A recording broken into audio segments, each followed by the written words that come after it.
I've become so jaded about news, man. I don't trust any of it. ABC News mistakenly aired a video of a Kentucky gun range. Did you see this? No. During its coverage of Turkey's attack on northern Syria in October 2019, and said it was footage from Syria. And it is footage from a Kentucky gun range. And it aired on national television. And so they were like, drone strikes are like, they were just talking about Syria. They said the attacks in Syria are getting worse. And behind him on a green screen, because the news, is these bullets flying overhead and they're impacting things and there's explosions. And he's going, things in Syria are taking a turn. It's getting really bad. And someone went, I know that footage. It's from a Kentucky gun range and I can prove it. Wow. And then I was like, maybe this is fake news. So I went to Snopes. Snopes said it's true. I go, well, I'm still not convinced. And then I looked and ABC released an apology saying that was footage from a Kentucky gun range. That's our bad. Which means that on national television, people around the country and around the world saw it and thought that that was footage from Syria. And I'm not saying nothing bad is happening in Syria. Maybe there's footage that's even worse.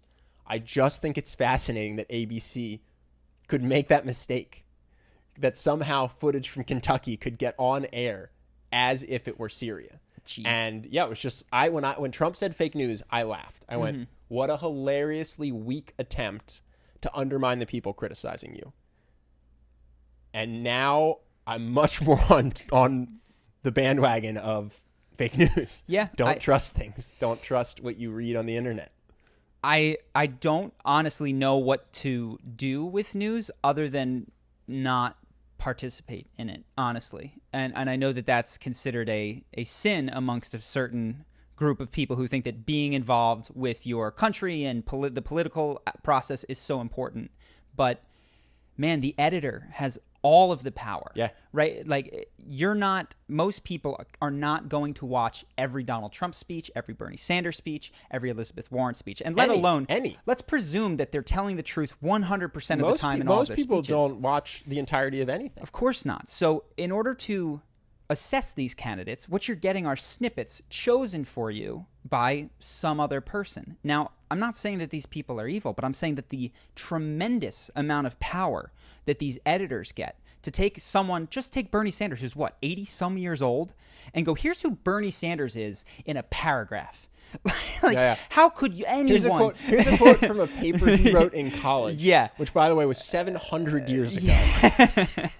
And then to do that with 13 candidates, never mind the one who is clamoring to get on the stage, who was blocked from being on the stage. I saw they actually did that. I don't know if it was Bernie. Someone got quoted from a college essay they wrote when they were 19. They're in their 70s now, running for office. And it's like, do you think this person hasn't changed their mind in 51 years? Yeah. And then so to even attempt to walk through that muck, to get to the heart of who Bernie Sanders is in comparison to Elizabeth Warren, in comparison to Donald Trump, who have all lived a long time and done a lot of stuff, man, I still am learning things about the people that I've known since high school. I had an unrepressed memory recently. I'm learning about myself. Yeah. So when all that I can do is disconnect from the political process. The other thing I think that it's interesting because I know that there's going to be this whole rock the vote, get out, and they're going to shame people who don't go to vote. And I'm going to catch flack for this. But the value of your vote has been determined. There's a dollar value that's placed on it. Everything in the world exists in a market. And you can basically determine the dollar value of your vote by adding up the amount that is spent on elections. Because you could imagine if the president of the United States of America had unmitigated power to do anything, more money would be spent on the election because each vote would become much more valuable. So the importance of the president is essentially the amount of swing votes that exist out there, what is it, per dollar per person? Yeah, the amount of dollars that are spent divided roughly per person is approximately the value of your vote. And if you do this, you get anywhere from like $16 to $200 is roughly the value of your vote. Of course, that's going to change state to state because if you live in California and you're a Republican, your vote for the president doesn't count. So if you live, and if you live in where's another red state, Alaska or something, I don't know, Is Alaska a red state? Wyoming, take Wyoming, right? And you vote Democrat, your vote doesn't count. We basically throw that one out. So at the end of the day, all the energy goes into this. You're trying to walk through this muck to figure out who this person is, which is an impossible task. To finally cast one vote every 4 years, which has been dollar valued at, call it 2 to 3, low 3 figures. I can't muster the ability to participate in that too heavily, other than to just watch the spectacle. I feel like there's just more valuable things to do with my time than spend $20 worth of attention on this for 2 years as they run against each other. So, yeah, I don't know what to do with the news, man, other than just I think the news tells us more about ourselves than it does about the world. Yeah. It really tells you about the demographic of the person watching. Watch commercials on the news. That's the most fascinating thing to do. Because there was a football game. The Eagles were on last night. Love the Eagles, by the way, man. We grew up in Philadelphia. They find a way to just blow everything. Oh, did they botch it? They didn't botch it. They got beat up the whole game. So I haven't watched a football game all season.